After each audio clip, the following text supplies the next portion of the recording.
Ais banyak. Ais sikit. Bismillah. Ha?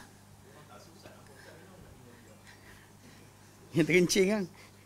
Buat dah kerja tu kat apa dekat Al-Khadim. Tentang kelas lagi jap 5 minit dah kencing. Baik. Assalamualaikum warahmatullahi. Bismillahirrahmanirrahim. Alhamdulillahirabbil alamin. Nahmaduhu wa nasta'inuhu wa nastaghfiruh.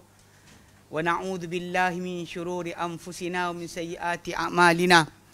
May yahdihillahu fala mudhillalah wa may yudlilhu fala hadiyalah. Asyhadu an la ilaha illallah wahdahu la syarikalah wa asyhadu anna Muhammadan abduhu wa rasuluh. Allahumma salli ala Muhammad wa ala ali Muhammad kama sallaita ala Ibrahim wa ala ali Ibrahim wa barik ala Muhammad wa ala ali Muhammad kama barakta ala Ibrahim wa ala ali Ibrahim fil alamin innaka Hamidum Majid. Rabbi syrah li sadri wa yassir li amri wahlul 'uqdatam min lisani yafqahu qawli, amma ba'. Alhamdulillah, kita bersyukur kepada Allah Subhanahu wa taala kerana dapat kita berkumpul lagi. InsyaAllah menyambung kelas pengajian kita berkenaan dengan fusul fi usul tafsir, dan kita hal tu dah masuk pada tajuk Tariqatus Salaf fi Tafsir, jalan salaf dalam pentafsiran itu Al-Quran. Baik. Yang mana secara keseluruhan yang kita bincangkan itu, kita kata bahawa sebenarnya salafus salih mereka punya cara dalam pentafsiran adalah dia berbentuk ijmali, yang bukan tafsili. Dia akan menyuruh pergi pada konteks dan juga pengertian ayat tanpa pergi kepada pendetailan. Punca tu dia kata kerana pertama sekali mereka ni tidak perlu kepada perincian, seperti mana yang diperlukan oleh orang terkemudian, yang mana orang-orang terkemudian macam kita ni jauh daripada lidah Arab ni asal, lalu perlu kepada perincian, tambahan perincian untuk menjelaskan makna. Dan sedangkan salafus salih tidak perlukan itu, pasal mereka kebanyakannya para sahabat Arab asli kan, Arab yang gunakan bahasa Arab. Kemudian tabi'in pun dekat dengan masa mereka. Tabi'in tu dah mula start lah, zaman di mana percampuran perkahwinan di antara Arab dengan Ajam membawa kepada bentuk pemahaman yang agak kadang-kadang lari daripada pemahaman salaf. Ada penambahan dari segi pengetahuan, tapi kadang benda tu hanya untuk kalam, perbincangan, bukan daripada faedah amal. Banyak cakap tapi tak ada amal.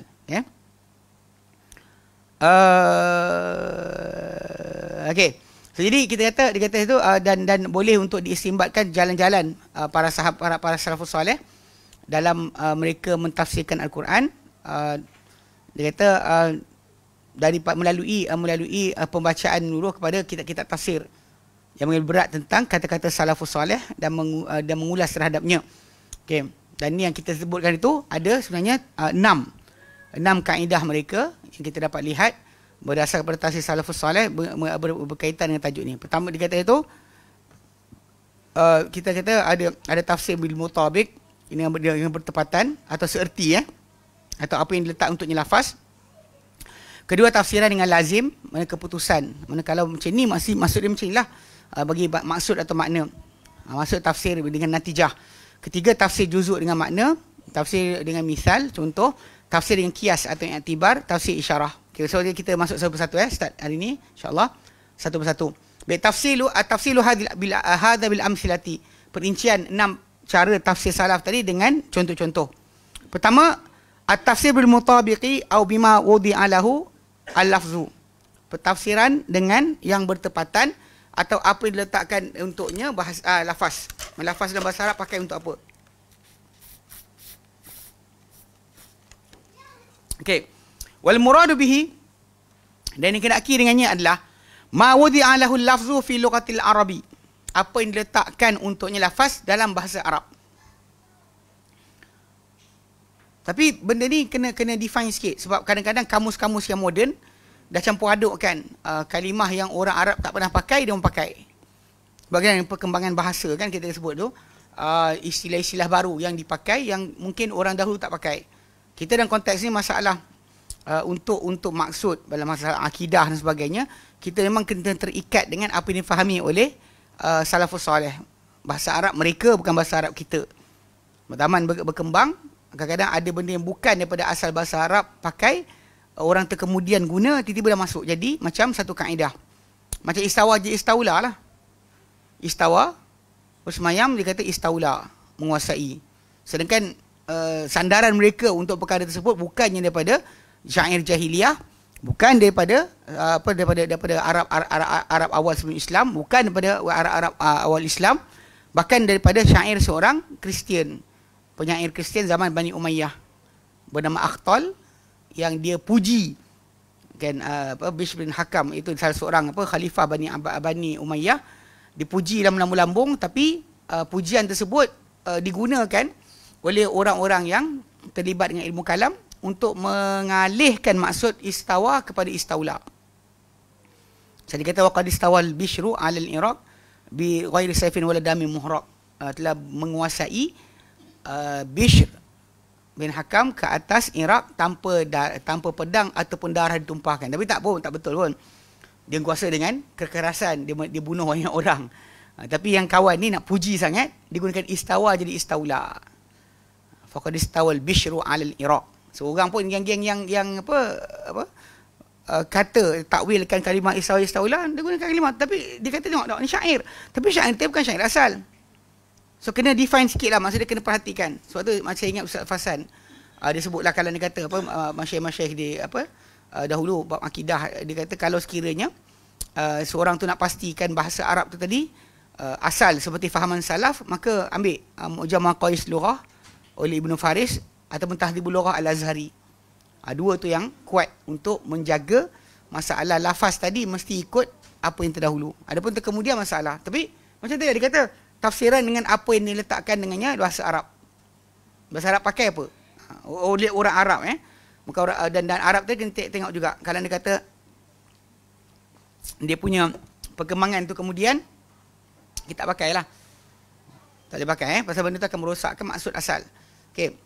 Fayamidu al-mufassiru ila tafsiril lafzati bima wudi'at lahu fi lughatil arabi.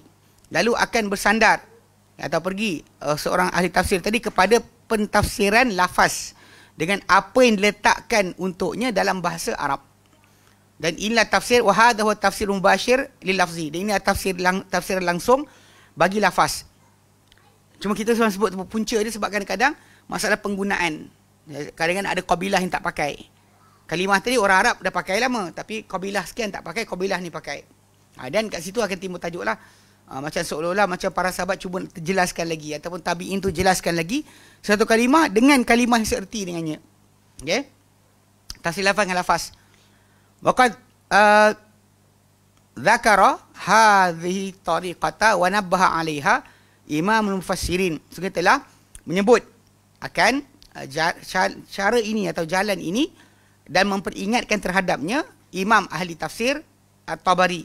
Imam At-Tabari rahimahullah, Ibn Jarir At-Tabari rahimahullah, dianggap dia sebagai imam pada ahli tafsir sebab ialah sesiapa yang mengarang tafsir secara komplit, selepas daripada dia semua ikut dia. Dia lah yang pertama karang tafsir komplit daripada Al-Fatihah sampai An-Nas. Mati 310 Hijrah. Tak ada siapa yang karang sebelum dia komplit macam dia. Siapa yang datang kemudian tu ikut cara dia, kaedah dia. Ibnu Katsir sendiri pun terpaksa ikut cara dia, kaedah dia. Siapa datang kemudian macam ikut dia lah, kaedah dia. Kalau tidak sebelum zaman dia, nanti kita nak terangkan dulu dalam mukadimah, tafsir ni atau ilmu tafsir ni hanyalah nukilan bagi hadis-hadis untuk maksud ayat tertentu atau kalimah tertentu, bukan sebuah kitab yang komplit. Kalau kita lihat apa zaman sekarang ni, bila dikumpulkan kitab tafsir tadi, jilid dia besar lah, paling kecil pada 3 jilid sampai kepada 24 jilid. 24 jilid untuk tafsiran Al-Quran secara komplit. So, sudut asal dia kalau kita nak fahamkan, memang dia dia di antara pelopor dalam perkara ni. Okey. Jadi kata faqala, maka berkata Imam At-Tabari, fahamana ta'wil al-kalami ala ma'nahu dunal bayani anil kalimati bi'ainiha. Lalu dia ahli tafsir tu akan membawa takwilan atau tafsiran kata-kata kepada maknanya tanpa penjelasan mengenai kalimah itu sendiri. Dia tak terangkan kalimah itu sendiri, tapi terus bawa dengan pengertian dia. Fa inna ahli ta'wila atau ahli ta'wili rubbama fa'alu dzalika. Dan sesungguhnya ahli ta'wil itu ahli tafsir barangkali melakukan perkara itu li'ilalin katsiratin tad'uhum ilaihi, kerana punca-punca yang banyak yang mengajak menyeru mereka kepadanya. Mungkin tadilah pasal kes tadi pasal untuk menambah pemahaman pada pada orang depan dia, ataupun kadang-kadang kalimah tersebut kan dia takut orang tu salah faham kepada maksud yang lain.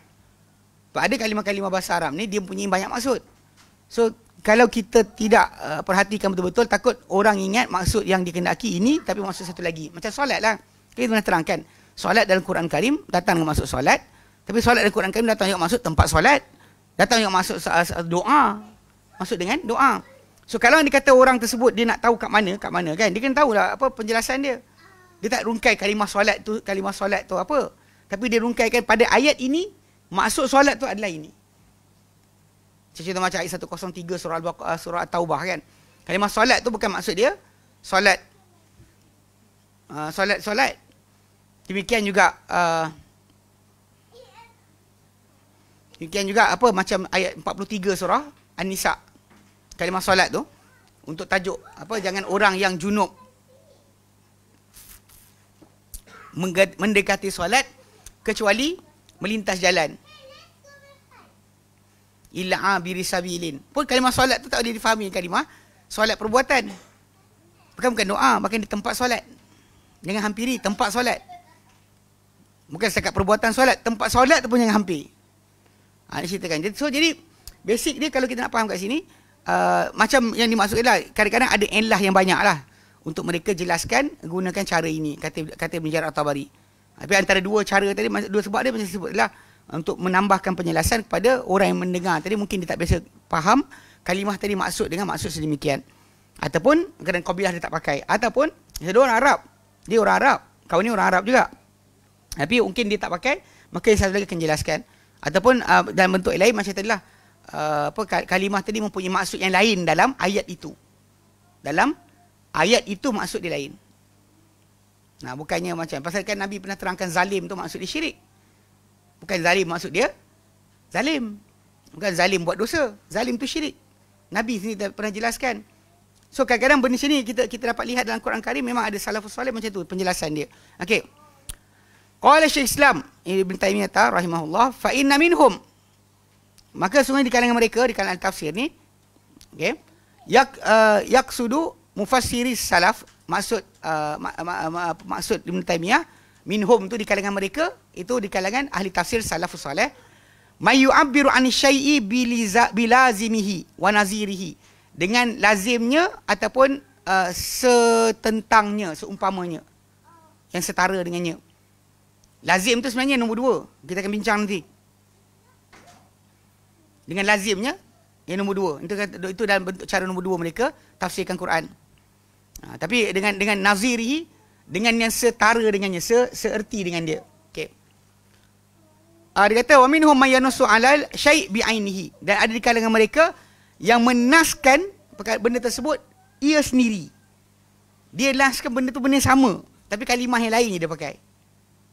The same object. Ini yang tu yang dimaksudkan kita nak tu. Yang kedua tu. Okey?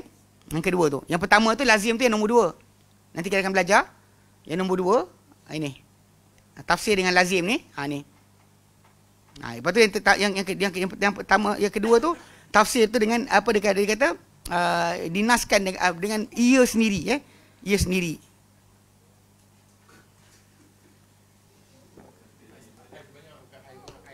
Air banyak.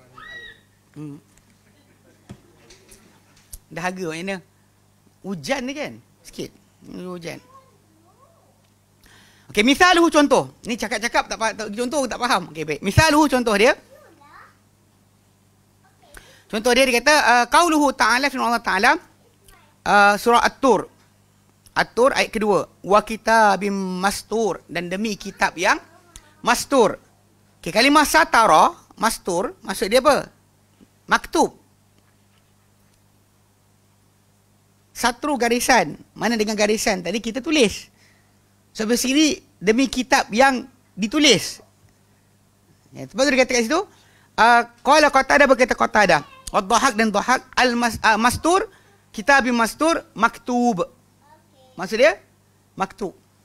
Dia seerti lah. Dia seerti. Mana dia jelaskan kalimah mastur tu dengan maktub. Maksud dia sama je. Itu contoh yang dia nak beri kat sini. Okay? Wa qawluhu firman Allah Ta'ala, contoh lain adalah firman Allah Ta'ala dan surah Waqiah ayat ke-5. Wa bussatil jibalu bassa, dan akan dihancurkan, dipecahkan gunung ganang tu dengan bassa, sehancur-hancurnya. Surah Waqiah ay fattata, futtitat, dipecahkan ia. Fatta, kalau kita ceraikan, kalau bahasa Arab dia ada makanan. Pergi kedai Arab, Yaman, dia panggil fattah. Fattah ma'amuz. Ini kapur laku fattah amin tu, fattah. Okay. Dia maksud roti tu dihancur-hancurkan, kemudian dilenyek dengan pisang atau dengan tamak. So kita makan lah. Fattah lah, maksud dia hancur pun kecil. Macam bayangkan kalimah tu sama je. Basah pun hancur juga, pecah juga. So tafsiran diorang kat sini dalam bentuk macam ni, kita tengok daripada salaf, berlaku tafsiran dengan lafaz dengan lafaz yang seerti. Cuma macam disebut oleh Ibnu Jarir At-Tabari tadi, kerana illah yang tertentu. Saya bagi contoh dua lah.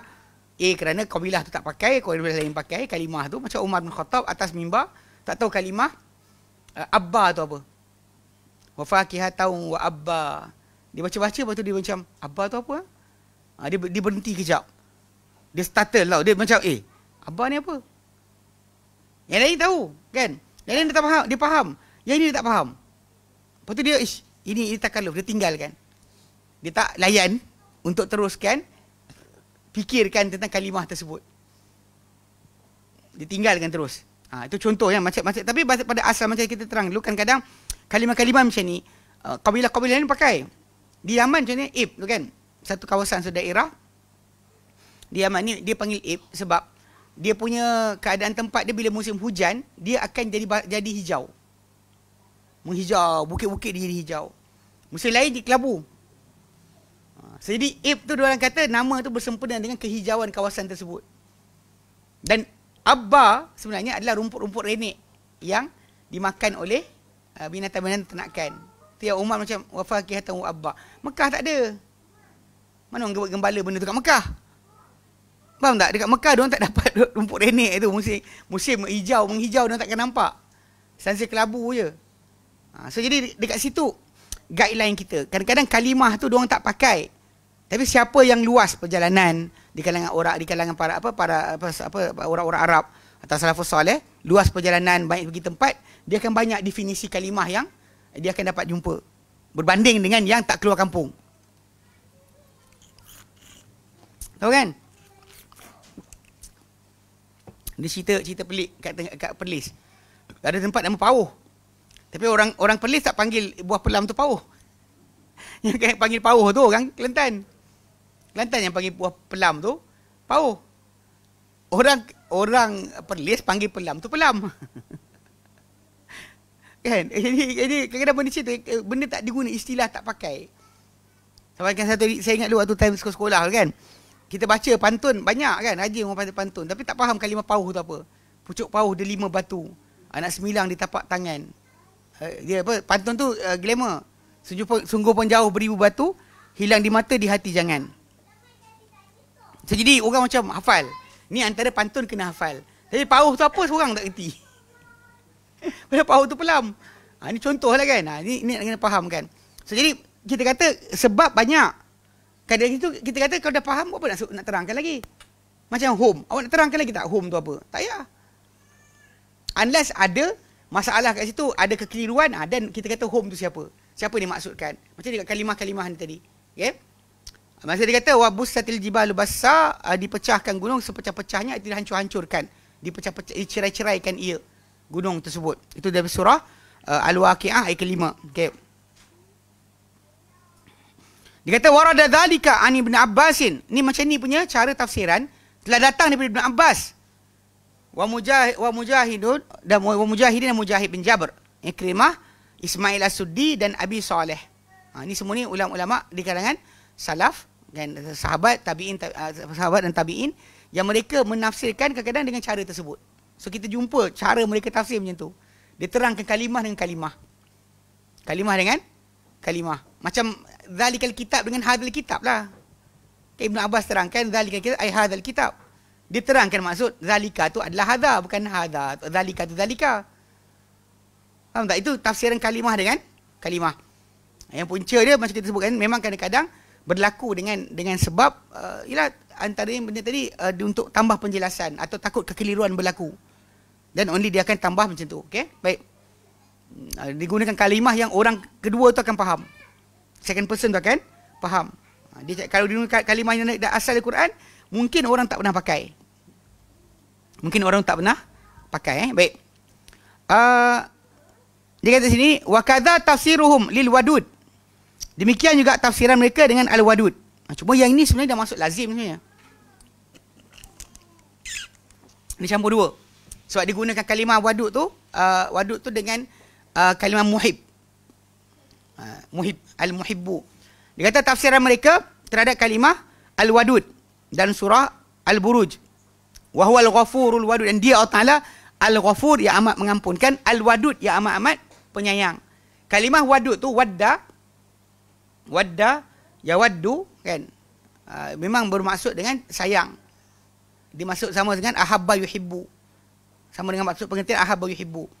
So jadi diorang tafsirkan kalimah wa huwal ghafurul wadud, dan dia Allah Taala ni amat pengampun dan juga amat penyayang, pengampun dan juga menyayangi. Bi annahu, dengan bahawa ditafsirkan al-muhibbu, al-wadud al-muhibb, yang mencintai, yang menyayangi. Tapi yang belakang tu itu inna lazim li auliyaihi, kepada orang-orang lindungannya, orang-orang kesayangan dia, dia akan mengampunkan dan dia akan menyayangi kepada orang yang dia lindungan dia. Belakang tu sebenarnya adalah lazim. Tapi kalimah muhib tu, wadud muhib, itu adalah tafsiran yang pertama. Itu tafsiran yang bentuk pertama, iaitu tafsir dengan yang bertepatan atau dengan apa bahasa Arab gunakan bagi kalimah tersebut. Okay, baik. Kedua, at-tafsiru bil lazimi, pentafsiran dengan yang lazim. Ini dia akan jelaskan nanti kita faham. Okay, dia kata tafsir dengan lazim, dengan yang sepatutnya ataupun yang mesti. Contoh kalau kita berjemur tengah panas, tengah matahari terik, sepatutnya kita akan panaslah. Matahari tengah cerah kat atas kepala kita. Kita pergi dedah diri kita tanpa sebarang teduhan. So yang lazimnya akan jadi apa? Panaslah. Kan? Orang cakap benda yang menyakiti hati kita. Yang lazimnya apa akan jadi? Marahlah. Takkan sayang pula. Saya sayang dengan orang tu, suka kutuk saya. Faham tak? Dia itu maksud lazim. Awak makan, sepatutnya awak kenyanglah. Lazimnya kenyanglah. Tak lazim tu ada juga makan tak kenyang. Awak haus minum air kan. Sepatutnya hilang dahaga lah, tak hilang dahaga. Okay, ini contoh macam lazim tu macam tu. Kalau macam ni patut macam inilah hasil dia. Okey. Ataupun natijah istilah dia kedua adalah natijah. Tafsir dengan lazim atau natijah. Sebenarnya kita dah bincang kali tu, ada 2-3 contoh kita ambil serupa dengan ni. Baik. Dia kata dalalatul iltizami hiya ahadud dalalatil lafziyah. Petunjuk kelaziman, ia adalah salah satu pengertian bagi lafaz, petunjuk lafaz. Apabila kita sebut satu kalimah tadi, maksud yang dipanggil sebagai mesti, macam saya katakan, orang kutuk kita, lazimnya kita marah, kan? Orang bagi hadiah kat kita, lazimnya kita sayang. Kan sayanglah. So Nabi kata tahabu, saling berhadiahlah, kamu akan berkasih sayang. So basically lazim tu adalah salah satu maksud ayat. Maksud. Kita boleh cakap kalimah tadi kan, tanpa jelaskan kita ada dalam tu ada maksud dia. Ada maksud dia. Cubit perut orang tu. Jadi marahlah. So maksud dia kalimah apa yang pengertian tu ada dalam kelaziman bagi maksud ayat, maksud frasa ataupun kalimah yang digunakan. Okey. Wal muradu biha, yang dikehendaki dengannya, annal ma'nal mustafada, bahawa makna yang diperolehi tu lam yadullu alaihi al-lafzu bimubasyaratan, tidak ditunjukkan kepadanya oleh lafaz secara langsung. Marah dengan mana orang tu kutuk kita, kutuk marah. Di mana lazim melazimi? Mana lazim? Melazimi. Sebab boleh saja kutuk tapi maafkan. Boleh je. Dia bukan mesti. Dia bukan mesti. Kadang orang kata apa? Hitam. Lawan dia? Tak semestinya. Biru pun lawan hitam juga. Ini geng ahli kalam lah. Kalau kita dengar dia belajar apa, belajar mantik, dia pening kepala. Manusia dia kata bukan putih. Tak semestinya hitam. Faham? Kan biru pun lawan putih juga. Dia macam tu. Tapi lah istilah ni maksud asal dia pada sudut dia panggil apa dari si kalimah tadi, dia tak tunjuk direct. Kutuk, marah. Mana dia saling lazim melazimi? Mana boleh lazim melazimi? Dia boleh jadi natijah tapi tak semestinya. Dia tak ditunjukkan direct oleh lafaz. Dia kata walakin yalzamu minhu hadzal ma'na al-mustafada aqlan wa urfan. Akan tapi lazim, biasa daripadanya pengertian yang diperolehi ini secara akal ataupun secara kebiasaan. Jadilah kebiasaannya kalau orang kutuk kita, kita mesti itu lazimnya. Tapi kalau orang tu sabar, tak kisah pun. Dia kata janji bukan rezeki aku daripada engkau, aku tak kisah. Kalau orang tak kisah, itu nak kutuk-kutuk lah, tak luak pun. Cakap-cakap kan. Dia kata awak tak best, tak ada hal.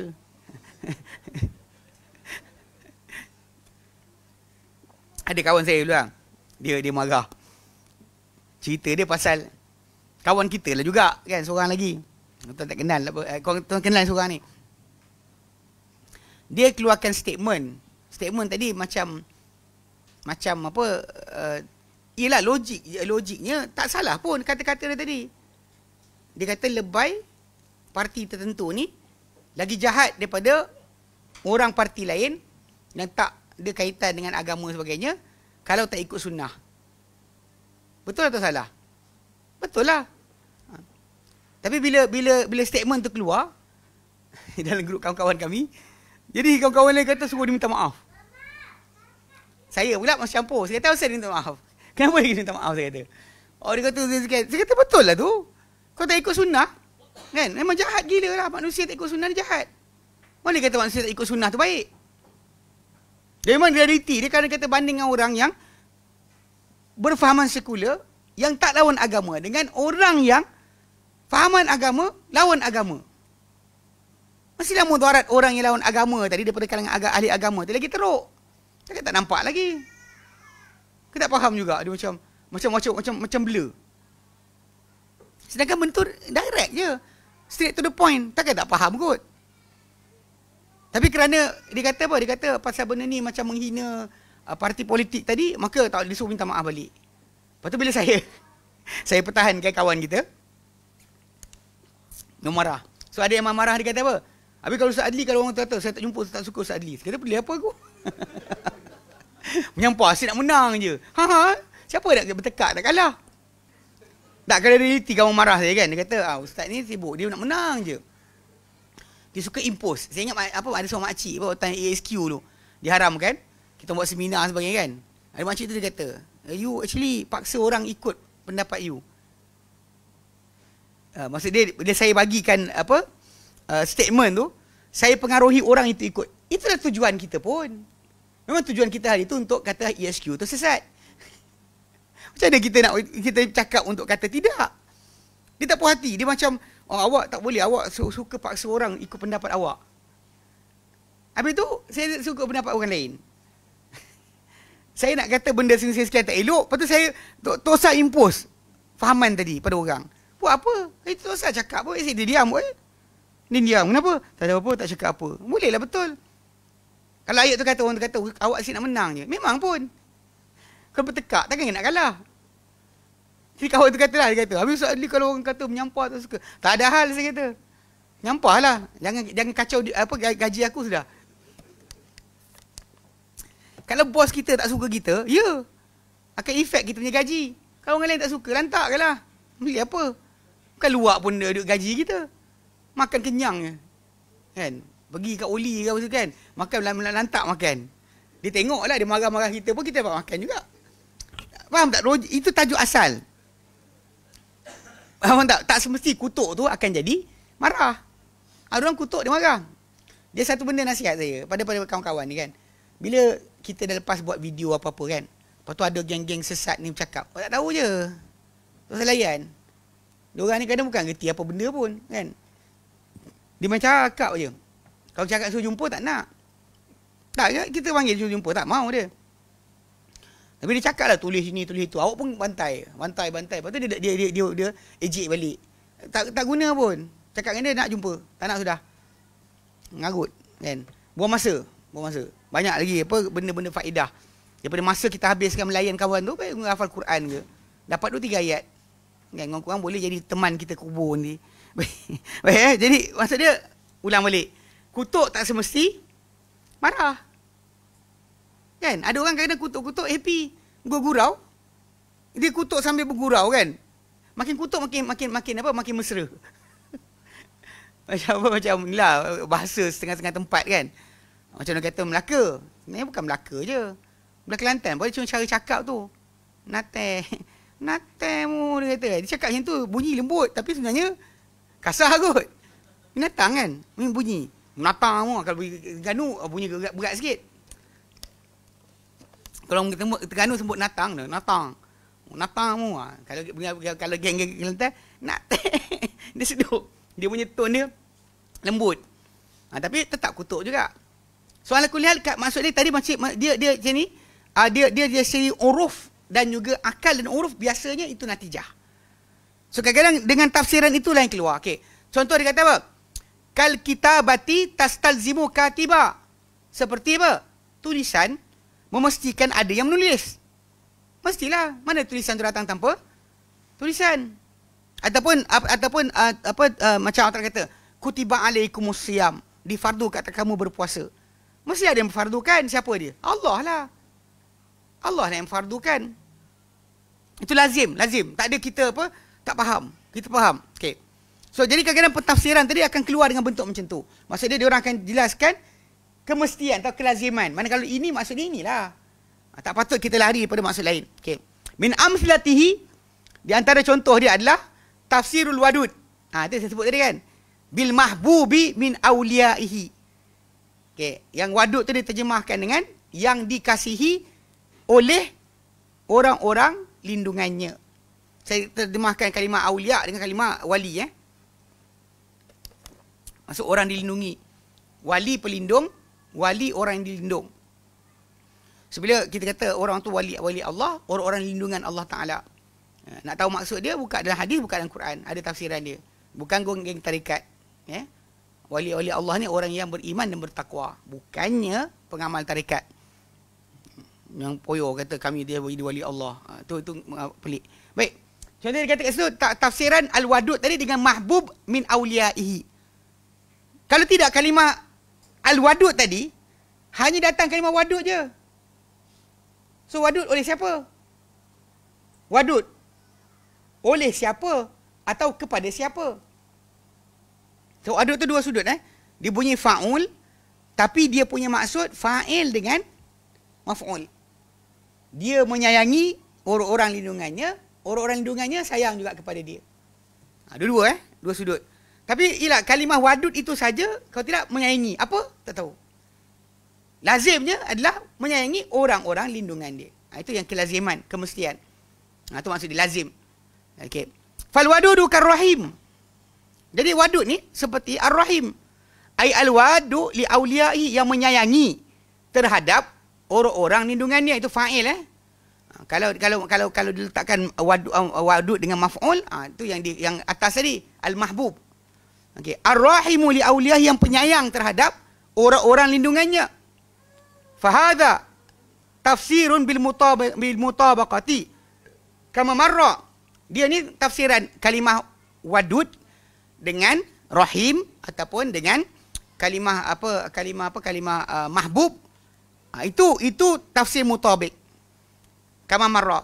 Wa yalzamu minhu mahabbata awliyaihi lah. Dan memastikan kat situ lazim dia, kalau dah dia penyayang, maka dia pun disayang. Oleh siapa?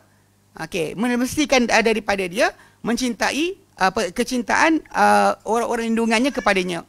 Wa hadha tafsirun bil lazimi. Ini tafsiran dengan lazim. Macam itulah yauma tamurru sama'u mawra. Hari mana langit berputar. Bila berputar dia pecah. Dia lazimnya kalau dia takkan kekal macam tu. Sebab tu Allah Ta'ala kata idza sama'u insyaqqat. Bila langit nanti terbelah. Terpecah. Jadi maksud dia benda tu dengan lazim. Bila dia kata kalau dah berputar dia mesti itu lazim. Atau natijah dipanggil. Macam kat atas ni dah, macam saya kata tadi kan, waktu kita ambil yang apa? Wahul Ghafurul Wadud tu kan. Dia sampai sini je, dia masih bentuk pertama, itu mutabik. Bila masuk kepada dua ni, li auliya'i, dah masuk kepada lazim. Sebab itu pengertian yang bukan sekat masalah tu, dia mesti panggil apa? Hasil natijah daripada kalimah tersebut. Iaitu sayang. Apa? Siapa? Sayang siapa? Dia sayang, tak boleh sayang je. Dia penyayang. Kepada siapa? Kalau dia kata ibu yang penyayang. Kepada anak dia lah. Faham tak? Dia sebut ibu penyayang. Daripada anak dia. Ni lazim. Dia panggil lazim. Okay? Wa min amsilatihi aidha. Di antara contoh dia juga. Tafsiruhum qawluhu ta'ala. Tafsiruhum qawluhu ta'ala. Pentafsiran mereka firman Allah Ta'ala. Dalam surah akhir itu kita ambil Al-Waqi'ah. Fazaltum tafakkahun. Maka berterusan kamu tafakkahun, meninggalkan rasa gembira, rasa lapang dada. Kan hari itu kita ambil ketika mana permulaan kita ambil tafsir tafsiran salaf tu atas sikit. Usul yang berkitar pagina tafsir. Ada kita ambil tu. Dekat sini. Ni ayat ni. Yang tu pertama tu. Kan dalam ayat itu berkenaan apa? Berkenaan dengan apa? Tanaman yang kalau kita tanam tapi Allah Ta'ala jadikan dia hancur berkecai. Tak mendatangkan sebarang hasil. So, fazaltum tafakkahun, Ibn Abbas kata ta'jabun. Terkejut kan. Rasa pelik. Kemudian Ikrimah kata talawamun, saling mencela. Kemudian Hasan Basri kata tandamun, kalian akan menyesal. Abdul Rahman bin Zaid bin Aslam kata tafajja'un, kalian akan terkejut. Semua disebut tu macam dikatakan oleh Ibn Atiyah itu, dia kata apa? Itu adalah tafsir dengan natijah. Bukan tafsir dia tafsir pada kalimah tadi, bukan kalimah tu yang dibincangkan. Tak bincang tafakkahun pun. Kalimah tafakkahun dia tu kita kata maksud dia adalah meninggalkan akan kegembiraan. Itu kalimah tu punya maksud. Tapi bila kita cek balik kepada apa maksud-maksud yang lain tu, semua tu natijah. Dan bila apa jadi bila korang punya kebun tak dapat sebarang hasil? Korang apa? Menyesal. Semua sekali lagi sebut tadi. Okey, baik. Okay, so jadi kat situ tadi kalimat fazaltum tafakkahun tu, okey, surah Waqi'ah ayat yang ke 65. Okey. Qila dikatakan apa? Makna dia adalah tandamun, kalian akan menyesal. Ini kata-kata Hasan Basri kan. Jadi dia dikata wa hadza tafsirun bil lazimi. Inilah pentafsiran dengan lazim. Kalau dah tanaman yang kamu tanam tak beri hasil kerana kekufuran kalian terhadap Allah Ta'ala, Allah Ta'ala hukum kalian, so kalian akan rasa apa? Menyesallah. Kalau aku tahu aku tak buat benda ni. Ini dalam surah Al-Kahfi pun cerita tentang dua orang dengan dua kebun tu kan. Kan ujung tu kan dia menyesal. Kan dia kata dia dia kata apa?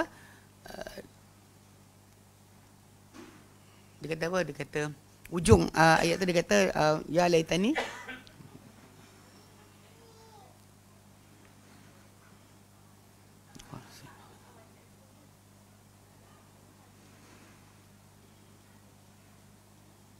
wa uhita bi thamari fa asbi qalbu kaffihi ala ma anfaqa fiha wa hiya khawiyatun ala urusha wa yaqul ya laiti lam usyrik bi rabbi ahada. Dia kata alangkah baik kalau aku tidak sekutukan Tuhanku sesiapa pun. Misalnya lepas dapat dah jadi macam tu, dia kata kalaulah aku tahu aku tak buat penyekutuan aku terhadap Tuhanku sesiapa pun. Itu penyesalan yang berlaku lah. Tapi itu hasil lepas apa? Tanaman dia dah hilang. Itu dia kata kat sini. Mana kalian tinggalkan kegembiraan, yang ni kalian akan menyesal. Wa innamal haqiqatu tuziluna ankumul tafakkuha. Namun hakikat sebenar kalimah tafakkuh itu adalah kalian menghilangkan daripada diri kalian akan rasa gembira, rasa lapang dada. Wa idza zala tafakkuhu khalafahu didduhu. Bila kegembiraan hilang, dia akan digantikan dengan lawan dia. Ya, ini menyesal ataupun saling salah menyalahkan sebagainya. So kat sini dia panggil lazim. Tafsiran ni tafsiran lazim. Maksud dia tafsir dengan apa hasil, natijah daripada apa yang disebut dalam ayat. Okey. Wa fi qawlihi, dan dia contoh juga adalah dalam firman Allah Taala dalam surah Al-A'raf ayat 175 176.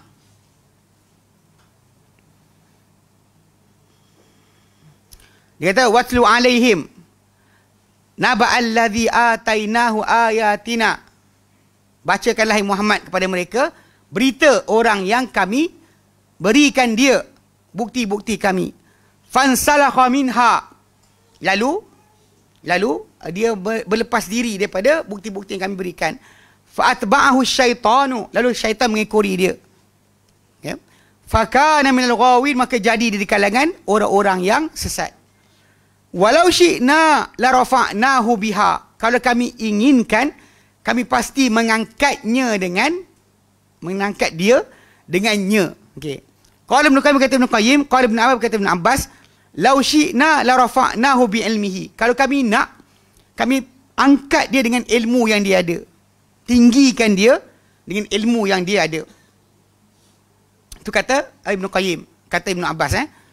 Wa qala ta'ifatun, berkata satu kumpulan lagi, ad-dhamiru fi qawlihi, dhamir dan firman Allah Ta'ala, la rafa'nahu, kembali kami angkat dia, aidun al-kufri, kembali kepada kekufuran. Wal makna law syi'na la rafa'na anhu al-kufr. Kalau kami nak, kami angkat daripada kekufuran. Kalau kami nak, kami angkat kekufuran tu, hilangkan daripada dia. Okey. Bima ma'ahu min ayatina, dengan sebab apa yang dia ada bersama-sama dia daripada bukti-bukti kami. Sebab tu kadang-kadang bila kita kata mengetahui sahaja bukan menjadi sebab untuk hidayah. Tapi mengetahui dan beramal, itulah sebab hidayah.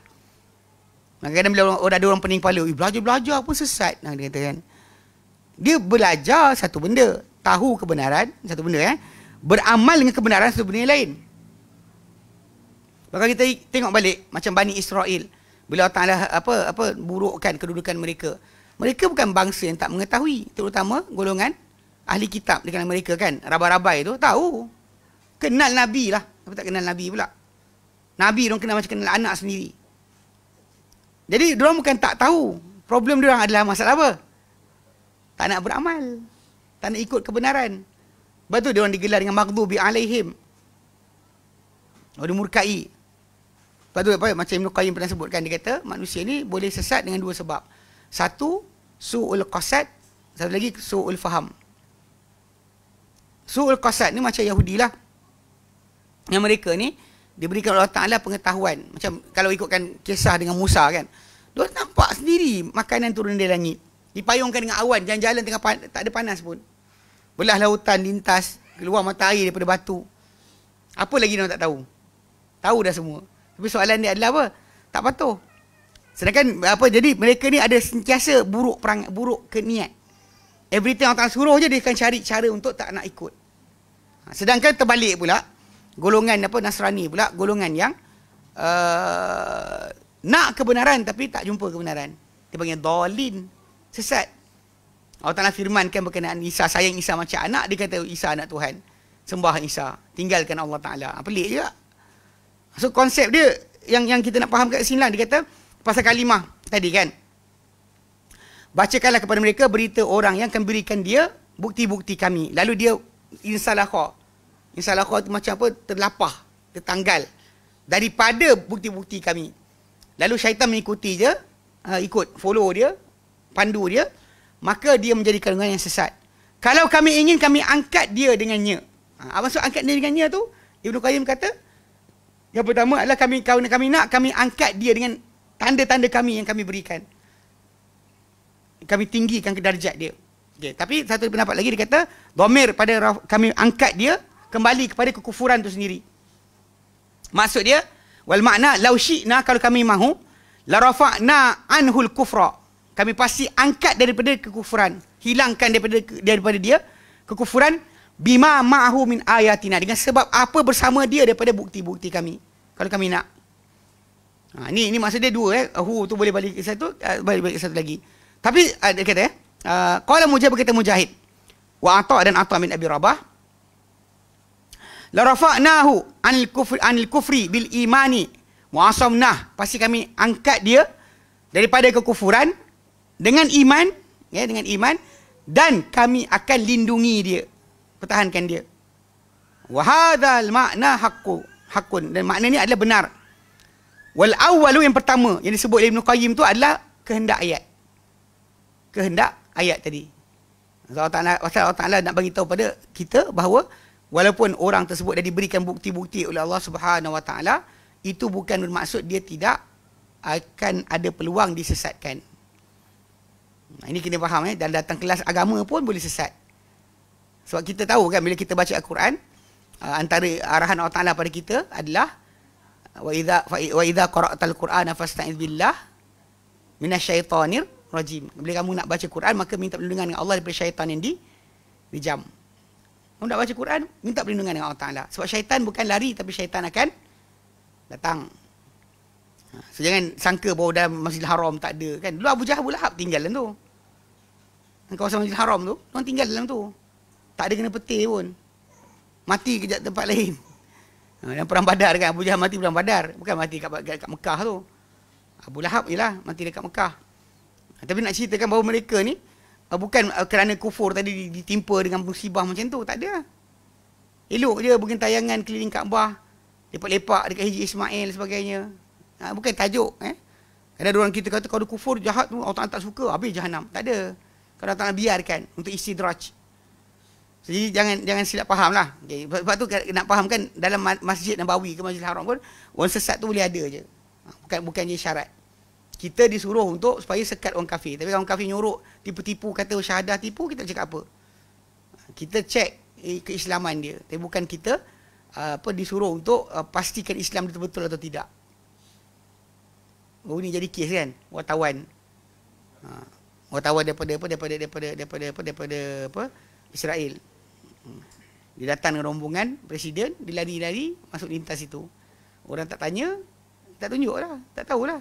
Dia tengok gambar, dia tayang. Dia nak tayang benda tu. Sebenarnya memang kita tak benarkan mereka masuk. Bukannya kita tak boleh, dia orang tak boleh masuk tanpa kebenaran kita. Dia boleh masuk je kalau nyuruh tipu-tipu ikut jalan lain, lepaslah. Yang kita diperintahkan dalam surah At-Taubah tu untuk jangan bagi mereka masuk. Itu tajuk dia. So ala kulli hal banyak kisah lah. Okay, memang dia lari, dia bukan ikut, dia bukannya datang betul-betul, bukan diizinkan masuk. Dia masuk secara sembunyi. Okey, kan faham baik. Okey, jadi maksud dia kalau kita balik pada tajuk ini tadi, yang pertama tu kehendak ayat. Yakni kalau kami nak, kami angkat dia dengan ilmu yang dia ada. Itu maksud asal. Okey. Yang kedua pula dia kata kalau kami nak, kami angkat kekufuran daripada dia dengan apa yang kami beri daripada tanda-tanda. Kami angkat kekufuran daripada dia. Ini dia kata yang ini min lawazimil murad, termasuk daripada kelaziman yang dikendaki. Sebab sepatutnya bila awak ada bukti, patutnya kekufuran tu tak boleh berada pada awak. Itu lazimnya. Ulang balik lazimnya. Tapi realitinya tak semesti macam tu. Kita adalah macam tadi kan, lazimnya kutuk marah, ada lazimnya kutuk happy. Faham okey. Okey, dia kata waqad taqaddama anna as-salafa kathiran ma yunabbihuna ala lazimi makna al-ayati. Dan telah berlalu bahawa salaf dahulu banyak atau sering mereka memperingatkan terhadap kelaziman atau kemestian makna ayat. Fa yazunnu zannu, lalu menyangka orang yang menyangka anna dzalika huwal muradu minha, bahawa itulah yang dikehendaki daripada daripada ayat tadi. Sedangkan dia cuma kata sepatutnya macam ni. Sepatutnya macam ni. Tapi bukan maksud asal ayat tu yang atas tu. Yang mana Ibn Qayyim sebut, Ibn Abbas kata, itulah yang maksud asal ayat. Tapi yang kedua, yang kata, kami angkat kekufuran. Bukan angkat, orang tu angkat kekufuran daripada dia. Dengan apa yang dia ada daripada bukti-bukti. Sedangkan yang pada asal kata, kalau kami nak, kami angkat dia.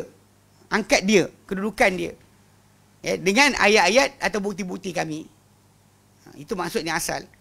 Bukannya angkat kekufuran, angkat apa ni. Tapi memang lazim dia, kalau Allah Ta'ala angkat orang tu daripada dengan bukti yang dia ada, diangkat dia dari kekufuran tadi. Kekufuran tu diangkat, dibuang daripada dia, sepatutnya macam tu. So yang itu lazim, bukannya maksud ayat. It's not the meaning of the ayat direct, tapi dia dapat datang daripada kalau anda kata orang tu dah ada bukti, patutnya dia tidak akan kufur. Tapi kita kata ini hanyalah lazim, kelazimannya. So, banyak saja zaman Nabi dahulu pun ada orang tahu di kalangan peneliti Yahudi tak masuk Islam. Yang masuk Islam ada, tapi bukan semua. Yang masuk Islam ada, tapi bukan semua. Bahkan ada separuh mereka tu main trik Nabi SAW. Macam ayat apa? Surah Al-Baqarah yang Allah nyatakan, Qul man kana aduwwan li Jibril. Katakan, hai Muhammad, siapa boleh jadi musuh pada Jibril. Ayat tu datang sebenarnya kisah dia, dia jumpa Nabi. Dia tanya soalan banyak-banyak, kemudian dia tanya, siapa malaikat penjaga engkau? Dengan para malaikat, siapa jaga engkau? Nabi kata Jibril. Orang kata tak nak. Kalau kau kata Mikail, kami ikut engkau. Dia saja main. Dia kata ini malaikat. Jibril tak nak. Jibril ni datang dengan peperangan dan juga pemusuhan. Sebab datang wahyu. Tanpa wahyu, kita sembang-sembang seronok lah, makan kenyang sama-sama. Tapi bila datang wahyu, hak dan batil akan dibezakan, lalu mulalah berlaku permusuhan. Maka dia kata Jibril tak nak. Dia kata kalau kau kata Mikail, kami terima engkau. Kau taklah dia turunkan Al-Quran. Qul man kana aduwwan li Jibril. Cakap, hai Muhammad, siapa boleh jadi musuh pada Jibril? Ini yang Yahudi yang tak masuk Islam lah. Penita-penita tadi. Yang masuk Islam adalah berapa orang. Itu kena faham. So dari sudut asal, pengetahuan mereka ada, tak membolehkan mereka sepatutnya lazim tu, lazimnya dia akan masuk Islam. Tapi itu adalah lazim, bukannya yang terjadi. Okay? Baik. Okay, dia kata kat sini, wa mimma yajdaru tanbihu alaihi huna, ya tak ada, bari hilang. Di antara perkara yang harus untuk diperingatkan terhadapnya di sini, annahu qad yaridu anis salafi tafsirun li ba'di sifatillahi bilazimiha. Bahawa kadang-kadang akan datang daripada salaf tafsiran bagi sebahagian sifat-sifat Allah dengan apa lazimnya. Fayazunnu al-qari'u laha. Lalu menyangka orang yang membaca terhadap tafsiran salaf terhadap kelaziman tentang nama atau sifat Allah Ta'ala tu, orang yang baca tu menyangka anna salafa yu'awwiluna sifatillahi subhanah, bahawa salafus salih mentakwilkan sifat-sifat Allah Subhanahu wa taala. Dia ingatkan bila tafsiran tu guna dengan lazim, tengok diorang pun tafsir dengan takwil dia kata, tak pakai kalimah yang direct. Dia pandang kalimah maksud dia kata.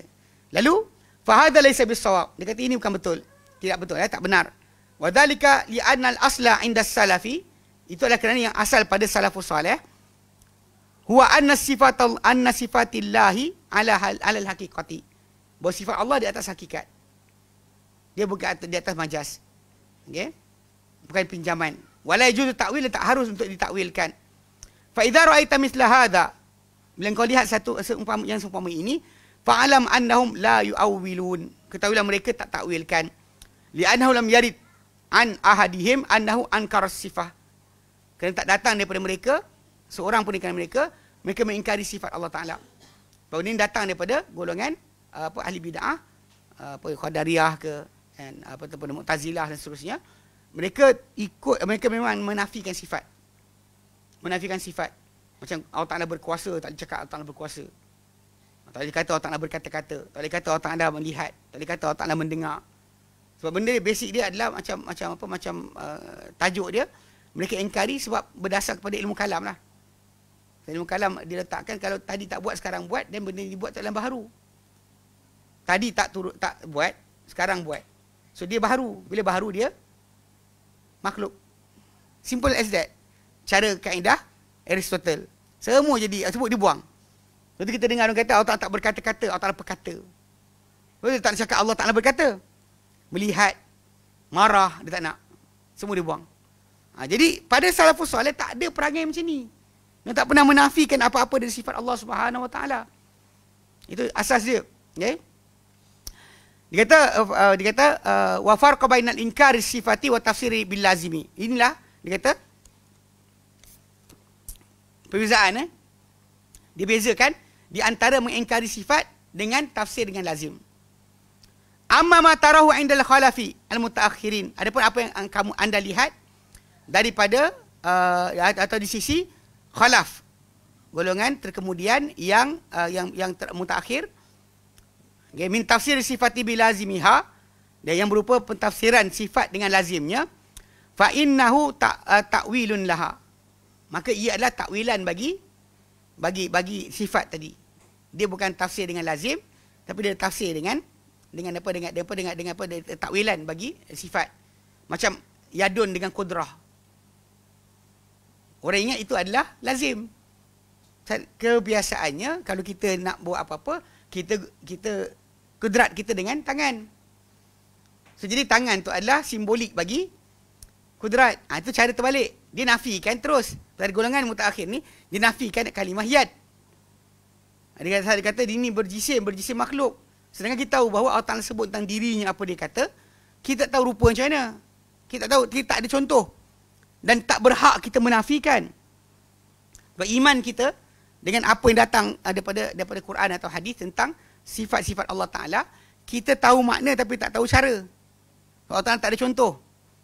Untuk mengatakan tidak tu salah lah. Lepas tu kadang-kadang diorang ni ada extend tau, yang teruk sangat. Macam Mu'tazilah, macam Qadariyah sebagainya, buang habis. Hatta As-Sami' Al-Basir pun dibuang. Sami' Al-Basir pun dibuang. Selamba je. Yang sikit-sikit macam takut, dipanggil apa? Ayat tak sedap. Pondan. Mu'tazilah pondan. Dia tak buang semua. Sami' Basir dia terima. Yang lain dia buang. Wajah dia buang. Dia buang. Tapi dia tak buang. Dia faham tak? Dia tak buang semua. Dia panggil pengecut. Dia kata bacul. Kalau yang tu dia jelas. Dia buang. Tolak habis. Allah Ta'ala kata apa? Inna Allah Sami'un Basir. Dia buang. Selamba dia kata. Pasal apa? Tak boleh. Kalau mendengar pakai alat apa? Kalau berkata-kata suara. Ada huruf, ada suara. Makhluk. Dia kata. Jadi yang ni yang Mu'tazilah betul. Yang Mu'tazilah pondan ni. Ini adalah dalam masyarakat kita. Ini Mu'tazilah pondan. Dia tak berani cakap. Dia tak buang semua. Tapi dalam masa konteks yang sama, bila kita tanya balik, mendengar, melihat. Kita mendengar, melihat, Allah Ta'ala mendengar, melihat. Okey. So, Allah makhluk ke? Tak. Kenapa tak pula? Allah Ta'ala dengar cara dia, kita dengar cara kita. Pandai pula. Jadi, kenapa tak pakai istilah yang sama pada masalah mata atau wajah atau tangan? Pakailah istilah yang sama. Apa masalah dia? Macam mana? Anggota, masalah penyamak siapa suruh samakan? Soalan siapa suruh samakan? So, bila kita nafikan, boleh nafi macam mendengar melihat tadi. Kalau kita boleh nafikan wajah, nafikan tangan, nafikan lain, kita boleh nafi juga macam yang Mu'tazilah nafikan apa? Sami' Basir tu. Dia buang semua. Kenapa buang separuh? Kenapa pada masalah mendengar melihat tadi kita boleh pakai ayat Allah dengar cara Allah Ta'ala dengan kesempurnaan yang ada, kita dengar cara kita dengan segala kekurangan yang kita ada. Boleh pakai itu kan? Tapi kalimah dengar faham tak? Faham. Tapi kenapa tak boleh pakai pada wajah? Sebab diorang pada sudut asal, kita kalau ada wajah, ada depan. Kalau ada depan, ada apa? Ada belakang. Ada belakang, ada atas, ada bawah. Ada bawah, ada kanan, ada kiri. Jadi ada kedudukan. Ada kedudukan makhluk lah. Nampak tak dia punya lari tadi? Sama aja. Cuma dia tak berani cakap. Quran makhluk tu sebenarnya geng Mu'tazilah cakap direct. Geng Asy'ariyah tak cakap direct, tapi maksud sama. Meaning ni serupa je. Tak ada huruf, tak ada suara. Mana ada kalam macam tak ada huruf, tak ada suara. Faham tak? Dia lari terus tau. Cuma dipanggil lah ayat dia pondan. Mu'tazilah tu pondan. Mu'tazilah betul lah. Mu'tazilah pondan ni dia tak ada cakap direct. Dia pakai pada seronok dia je. Padahal sebenarnya maksud dia sama. Pengertian dia serupa. Once kita nafikan sebahagian daripada maksud, macam bila kita dengar kan, bila Nabi cerita kepada kita, Allah Ta'ala kata kalau kita ni berada satu pentas, makhluk pertama sampai makhluk terakhir, semua minta hajat pada Allah Ta'ala, serentak semua minta, Allah Ta'ala bagi semua sekali apa diorang nak, dan tak kurang daripada kerajaan Allah Ta'ala, kecuali macam jarum dicelupkan ke lautan, diangkat. Nampak tak dekat situ? Maksud dia, bila kata diorang minta hajat, dengan apa? Dengan suara lah. So Allah mendengar lah. Yang Mu'tazilah tak terima benda tu. Dia kata mendengar, tak ada dengar. Dia pendengar. Saya ingat satu seorang untuk guru pondok tu. Seorang, dia ajar tajuk ni. Allah tak mendengar, Allah pendengar. Allah tak melihat, Allah Ta'ala pelihat. Dia tak boleh gunakan kalimah melihat. Sebab once melihat, jadi perbuatan. Bila perbuatan, akan rujuk tadi, masalah tadi.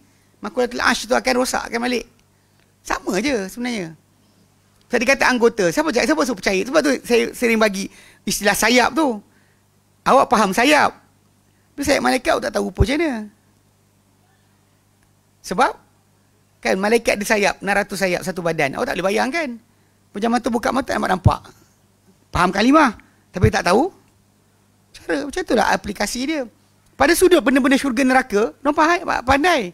Geng-geng ni cakap, dia kata kita terima je. Allah Ta'ala kata sungai madu. Sungai madu. Macam mana? Jangan tanya. Pandai pula.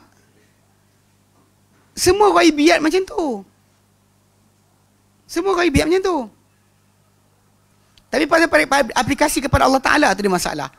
So, diorang nafi. Tu beza dia. Nafi. Dia kata kat sini macam beza salaf. Diorang tak pernah nafi. So, bila diorang tafsir dengan yang lazim daripada perbuatan. Macam tadi kan, apa nama? Wadud. Dengan muhib. Itu kan takwil. Dia kata takwil. Betul? Atau dia kata muhibbu li awliyaihi. Mencintai terhadap orang-orang lindungannya, wali-walinya. Dia bukan takwil. Itu adalah menceritakan lazim. Mana bila cinta mesti ada yang dicintai. Tapi ada orang yang dia pakai itu. Dia kata, tengok ni takwil juga ni. Dalam ayat tu mana ada kalimah tu. Muhib tu dia sayang je. Ini kan muhib kholi nama dia nak keluar. Okay, baik. Okay. Tahu apa jadi sekarang. Dah ada tajuk konspirasi dah senyap lah. Tak dapat. Tak jadi. Ke bila tanda kiamat tu? Dia kata keluar. Mahdi bila? Tahun ni? Tahun depan? 23 pula? Tangguh pula. Saya tengok juga baru-baru ni ada. Apa dia orang macam tukar arah lah. Start bercakap tentang bid'ah balik. Start dia kan. Dah tak ada ni, tak ada audience. Lembu mana? Kita sebenarnya daripada asal berfahaman dengan fahaman salaf. Kita pernah setuju pun untuk tunduk kepada Commonwealth ataupun kepada Britain punya susunan atur. Siapa yang pernah dijajah oleh kami ikut arahan kami sebagainya. Tak pernah kita suruh ikut pun. Masalah simbolik, masalah lembu merah ke lembu hitam ke lembu, semua patung-patung tak pernah halal pun. Kalau kata tukar putih pun haram. Kalau tukar pembukaan tu dengan bukan lembu merah, lembu putih pun kita kata haram juga. Tak perlu tunggu merah. Dan dalam konteks konteks masalah lembu yang kisah Bani Israel tu, yang lembu merah ni, dia tak ada dalam Quran. Dan dalam Quran kisah lembu kat surah Al-Baqarah tu, lembu kuning yang disuruh disembelih. Yang diorang punya pegangan, orang-orang Kristian Yahudi ni, diorang ada keinginan untuk tegakkan balik Haikal Sulaiman, Solomon Temple, dia nak bina balik. Tapi ni cerita ni diorang tak boleh buat. Pelik. Cerita kelakar dia. Tahun 2000 dulu dah keluar dah tajuk. Hari tu berapa hari tu dah keluar dah geng-geng teori konspirasi kata tarikh sekian-sekian Baitul Maqdis akan diletupkan. Betul tak? Jadi dia diam. Kita tengok muka dia tau. Dia diam tau. Tapi nak cerita kan dia suka korek kan. So Baitul Maqdis di sini. Dia nak robohkan Baitul Maqdis. Bina balik Solomon Temple. Tapi ada problem dia, tapi penyucian orang-orang Yahudi hanya boleh terjadi apabila lembu berwarna merah, tak ada satu pun bulu kecuali merah pada lembu tersebut, disembelih, kemudian dibakar, abunya dimandikan dengannya orang-orang Yahudi. Tapi ini problem dia ni, upacara tu mesti berlaku dalam temple tu, Solomon Temple tu. Problem pula nak bina Solomon Temple tadi, orang tu kena suci. Orang tu dah suci, boleh bina. So sekarang kau tak suci, kau nak bina macam mana? Kau nak suci cara mana? Pasal suci tadi mesti gunakan abu lembu merah tu. So dia redundant tau. Batu dia bawa dah, nak bina tu dah batu-batu dibawa. Tapi untuk bina mesti orang suci. Penyucian hanya berlaku dalam temple yang dah siap. Pening tau, pening. Macam mana kau nak bersihkan diri kau sedangkan temple tak dibina lagi. So temple tu dia memang redundant. Tahun 2000 tu ada cerita. Dia nak pergi. Memang apa Haifa, Red Haifa tu dekat US. Memang dia ada ladang. Pada hari kononnya dia kata nak robohkan Baitul Maqdis, kau nak start bina Solomon Temple tu, ada seorang rabai tu ambil kanta pembesar. Tengok dekat lembu tadi ada bulu hitam. Jadi lah.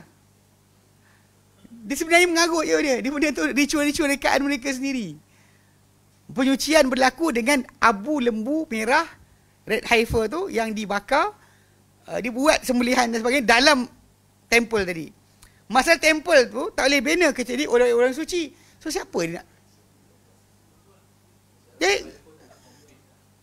nak bina macam mana? Karut-karut je benda tu. Kita pula umat Islam, kalaulah Allah Ta'ala hilangkan Kaabah sekalipun, hilangkan Masjid Nabawi, hilangkan semua bangunan-bangunan tadi, iman kita bukan kat masjid tu.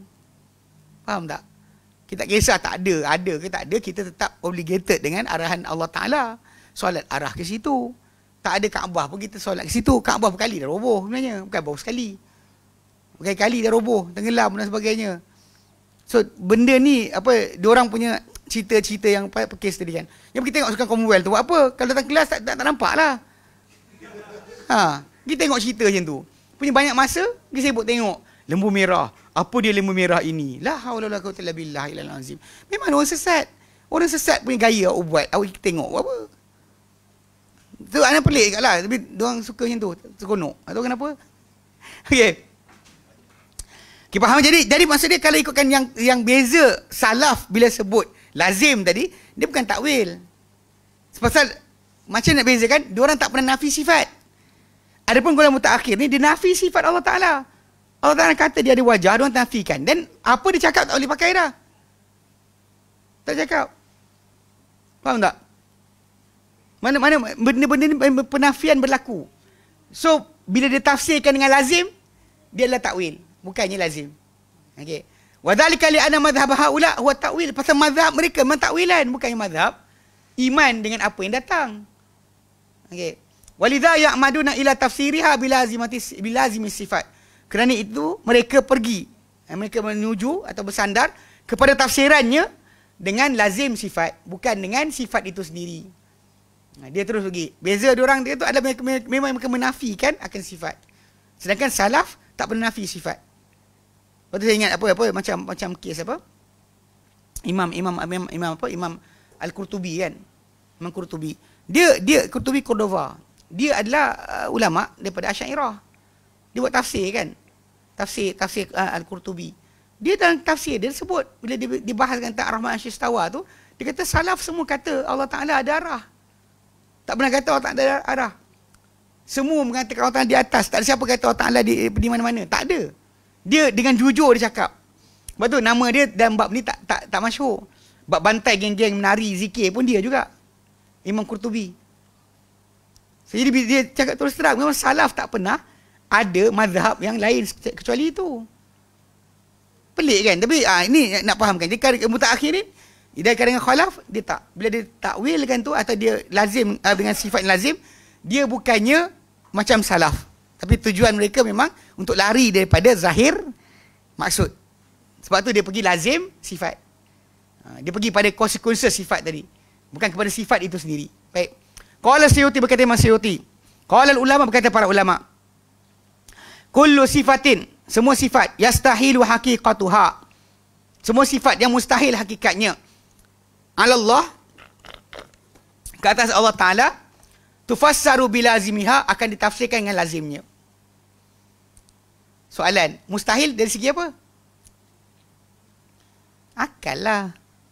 Akal. Bukan mustahil dari segi masalah, apa, masalah syarak. Ikut syarak, Allah Ta'ala cakap apa, ya. Ikut akal yang kita akan start nafi. Dia kata, wal ulama alladhi yansibu ilaihimul Suyuti hadzal qaula, dan ulama-ulama yang menisbahkan, menasabkan kepada mereka Imam Suyuti kata-kata ini, humul mutakallimuna minal asy'ariyati. Mereka adalah ahli kalam di kalangan Asy'ariyah wa ghairuhum, dan selain mereka. Fata'ammal, perhatikan betul-betul.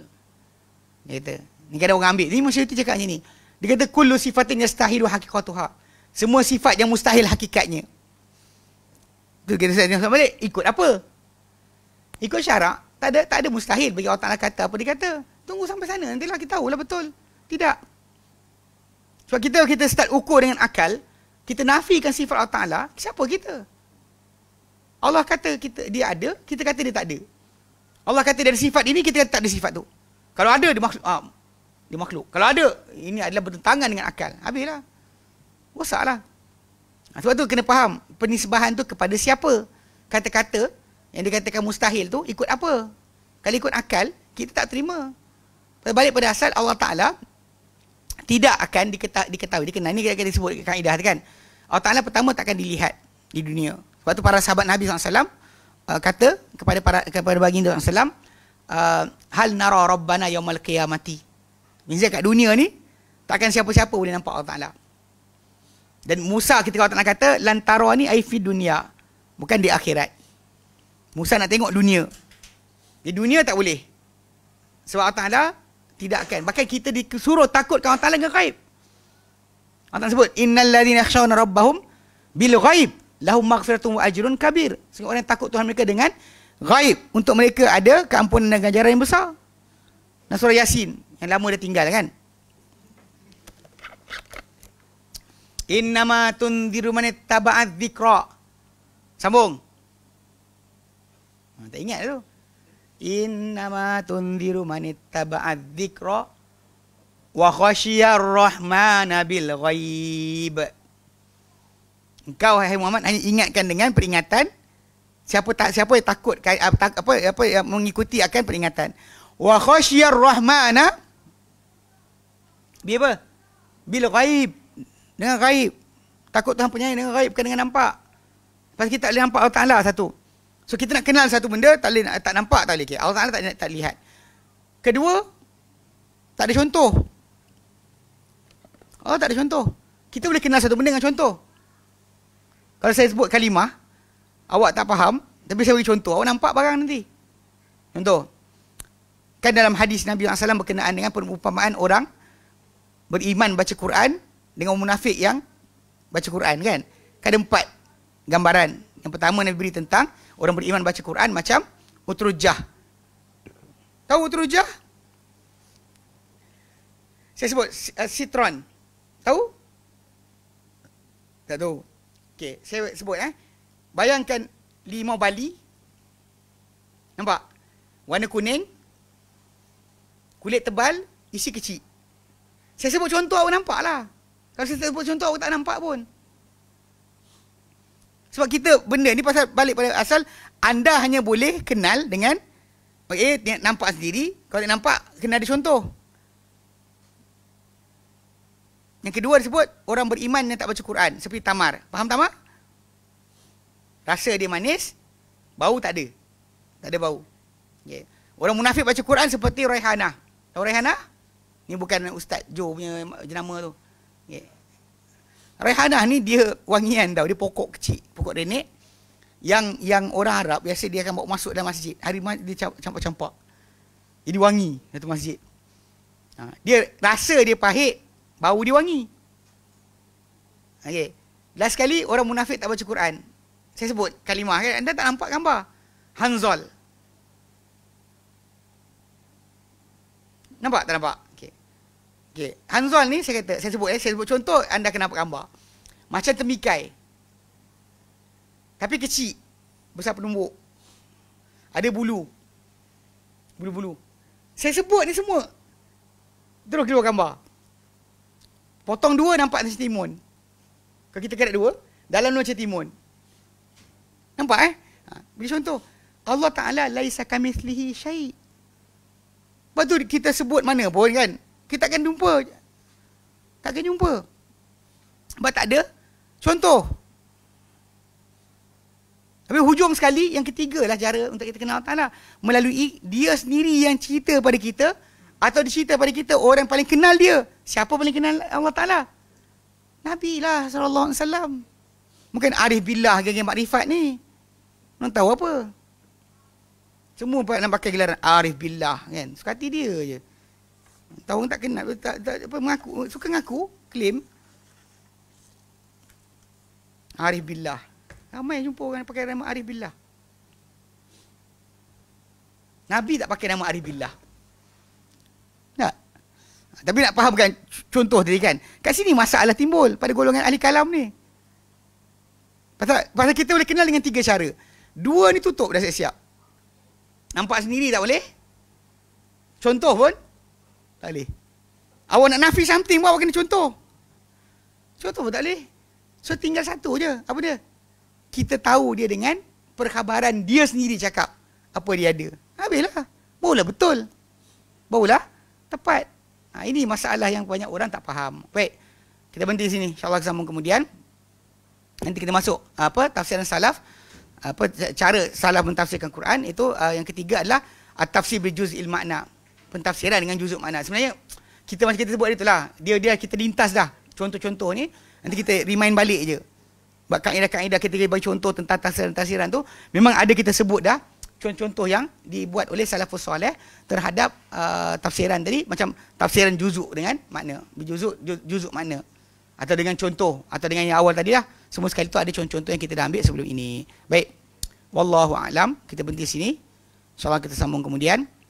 Wassallallahu ala Muhammadin wasallam, alhamdulillahirabbil alamin. Subhanaka hamdika asyhadu an la ilaha illa anta astaghfiruka wa atubu ilaik. Assalamualaikum warahmatullahi wabarakatuh. Apa? Nak apa? Dia kata apa?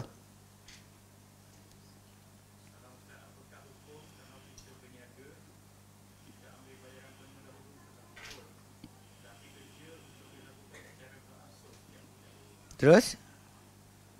Apa hukum dia? Tak salah. Cuma masalah dalam perkara ni, tanggungjawab kita untuk tunaikan semua sekali lah. Memang ada macam kalau ikutkan gaji kan, bayaran gaji kepada kerja yang kita buat. Kadang kita dibayar macam dah buat kerja sebulan baru dibayar gaji, betul? Ada setengah tempat dia bayar ikut minggu. Jepun, setengah-setengah negara dia bayar ikut minggu, gaji ikut minggu. Ada orang bayar gaji ikut hari. Kalau dia kata orang tersebut setuju untuk melakukan kerja tersebut untuk tempoh setahun baru dibayar gaji, pun tak salah juga. Ataupun dibayar gaji kemudian dia buat kerja kemudian, pun sama juga. Macam-macam kalau orang dapat kontrak telekom, pasang kabel, pasang sekian, Telekom Malaysia bagi dulu pada kontraktor duit sebelum kerja dibuat. Mana dia dah allocate di atas kerja dia orang nak buat tu, apa benda peralatan mereka ada, so dia orang akan bayar siap-siap. Ini untuk base. Kemudian kerja yang masuk kemudian tajuk lain pula, klaim lain.